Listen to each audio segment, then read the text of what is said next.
আসসালামু আলাইকুম রহমতুল্লাহি ওয়া বারাকাতুহু। আলহামদুলিল্লাহি ওয়াহদাহু ওয়াসসালাতু ওয়াসসালামু আলা মান লা নাবিয়্যা বা'দাহু, আম্মা বা'দ। সুপ্রিয় দর্শক শ্রোতা ভাই বোনেরা, আজ আমরা এমন একটি জিকির, এমন একটি দোয়ার কথা বলবো যে জিকির এবং দোয়া জানে না এমন কোনো মুসলিম পৃথিবীতে পাওয়া কঠিন।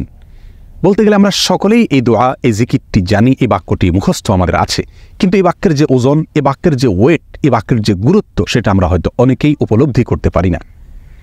মুস্তাদরাক হাকিমে আবু সাঈদ খুদরি রাদিয়াল্লাহু তাআলা আনহু থেকে বিশুদ্ধ সূত্রে বর্ণিত এক হাদিসে নবী করিম সাল্লাল্লাহু আলাইহি সাল্লাম ইরশাদ করেছেন, একবার আল্লাহর নবী মূসা আলাইহিস সালাতু ওয়াস সালাম আল্লাহর কাছে দরখাস্ত করলেন, আল্লাহর কাছে আবেদন পেশ করলেন। তিনি আল্লাহর সঙ্গে সরাসরি কথোপকথন করতেন, সেজন্য কালিমুল্লাহ বলা হয় তাকে। আল্লাহর সঙ্গে সরাসরি কথা বলতে গিয়ে একবার তিনি আবেদন করলেন, আল্লাহ আমাকে আপনি একটি জিকির, একটি দোয়া শিখিয়ে দিন, যে জিকির, যে দোয়া আমি সবসময় পাঠ করব, সবসময় আমল করব।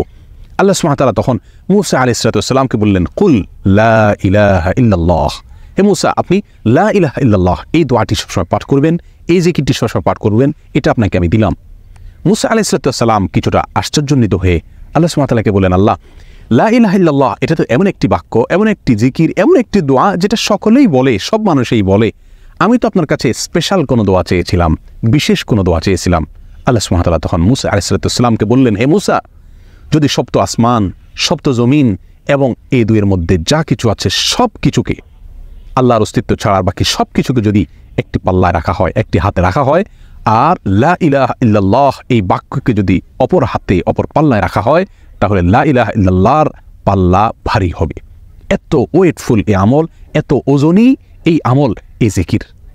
অর্থাৎ আল্লাহ সুবহানাহু ওয়া তাআলা মূসা আলাইহিস সালামকে যে বার্তা দিলেন সেটি হলো, লা ইলাহা ইল্লাল্লাহর চাইতে ওজনী, এর চাইতে ওয়েটফুল, এর চাইতে ভারী, এর চাইতে শ্রেষ্ঠ, এর চাইতে মর্যাদাপূর্ণ কোনো জিকির আল্লাহর জমিনে আর নাই।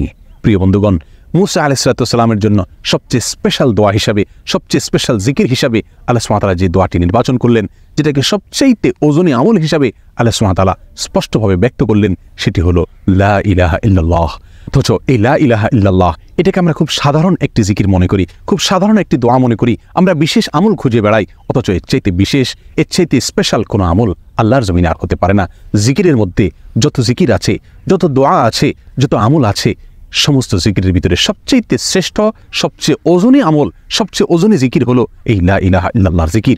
মিজানের পাল্লায় কিয়ামতের দিন যখন আমার নেকামল মাপা হবে, তখন আমার নেকামলে শুধুমাত্র লা ইলাহা ইল্লাল্লাহ এর আধিক্য যদি থাকে, তাহলে ইনশাআল্লাহ আমার নেকামলে পাল্লা অনেক বেশি ভারী হবে। আসুন চলতে ফিরতে, উঠতে বসতে, অবসরে, কাজের ফাঁকে সবসময় মুখ থেকে, অন্তরের গভীর থেকে লা ইলাহা ইল্লাল্লাহ উচ্চারণ করতে থাকি। অন্তর পরিষ্কার হয়ে যাবে, অন্তরের ময়লা দূর হবে, অন্তরের পেরেশানি দূর হবে, অন্তরে আল্লাহ সুবহানাহু ওয়া তাআলার প্রতি আস্থা বাড়তে থাকবে, ঈমান বাড়তে থাকবে। এবং লা ইলাহা ইল্লাল্লাহ এই জিকির আমরা যত বেশি করব, তত বেশি সৃষ্টি জগতের অন্য সব কিছু আমাদের কাছে তুচ্ছ মনে হতে থাকবে। সব কিছুর হারানোর কষ্ট আমরা ভুলতে থাকব। আল্লাহ সুবহানাহু ওয়া তাআলার কাছে আমরা খুব বেশি নৈকট্য অর্জন করতে পারবো। আসুন বলতে থাকি বেশি থেকে বেশি, অন্তরস্থল থেকে ঈমানের সঙ্গে লা ইলাহা ইল্লাল্লাহ।